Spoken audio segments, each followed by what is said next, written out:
Sunday morning with that active manhunt in the suburbs of Minneapolis, now in its second day. Police and the FBI are offering a $50,000 reward for information leading to the arrest of Vance Bolter, the man they say killed a Minnesota state representative and her husband at their home, then drove to a second state representative's home and shot him and his wife. NewsNation's Mills Hayes is live in Minneapolis this morning. Mills, good morning. This is such a chilling crime. What are you learning?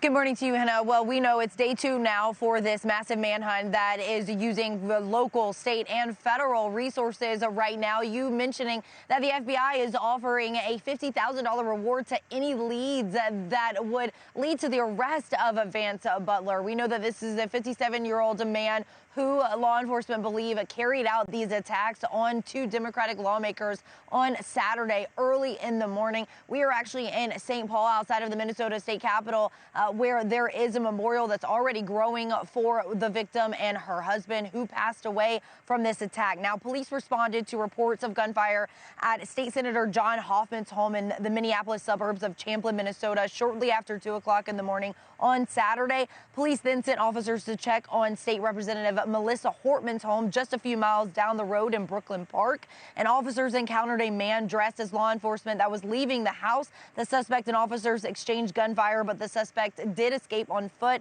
Suspect 57-year-old Vance Butler can be seen here on surveillance camera of one of the lawmakers' home wearing a realistic human latex mask. He was last seen on video walking around downtown Minneapolis wearing a light tan cowboy hat and a brown shirt without that creepy mask. NewsNation spoke with Butler's part-time roommate and self-described friend who knew him since 4th grade. He told reporters that Vance left him a text saying that he may be dead shortly and that he loved them and was sorry for any trouble this causes. Take a listen. Try to help people. He's a Christian. He followed a Christian. If anybody needed help, he would help them out to a fault, you know. And people mention his name. I remember memories of us as children, you know, playing together. That's Vance I know. I don't know what this guy did.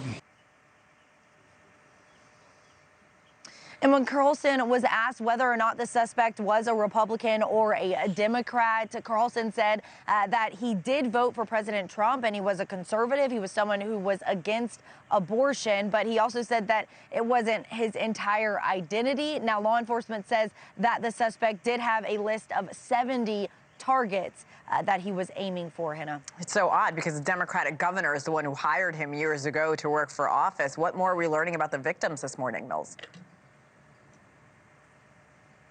Right. Well, we are hearing from people on both sides of the aisle, and many people are describing both state lawmakers as people who would reach across the aisle. And we were able to actually hear from the state senator John Hoffman's family, who says that he and his wife Yvette are in stable condition. They were sent to the hospital and had to go through a surgery, but are now in stable condition at this point. Of course, a relief for many of their family members. And we know that Hoffman is described by neighbors as a family guy, someone who was a Democrat and advocated for people with disabilities, but got along with most people despite differing political beliefs. And Representative Melissa Hortman, she and her husband were actually seen at a Democratic gala just hours before their murders. And Hortman was the top Democrat on the House, but then stepped down as Speaker this year when the legislature split 50-50 with Republicans. And last week, Hortman was the only Democrat to vote for a bill that would remove undocumented immigrant adults from a reduced state health care plan. And neighbors say that they were good people. Oh, this is just... Melissa and Mark have been neighbors of ours for a very long time. Our dogs played together. I knew she was in politics and Mark had a good job. We never talked politics. I just asked her how her day was going, and I knew if she had a hard day because I watched the news. Now there's a gal that has just, from when I came into the legislature, just blown me away by her professionalism, her humility, the way that she could rally her caucus. Thank you for watching. Subscribe below and download our NewsNation app right now on your phone, and you will get fact-based, unbiased news for all Americans.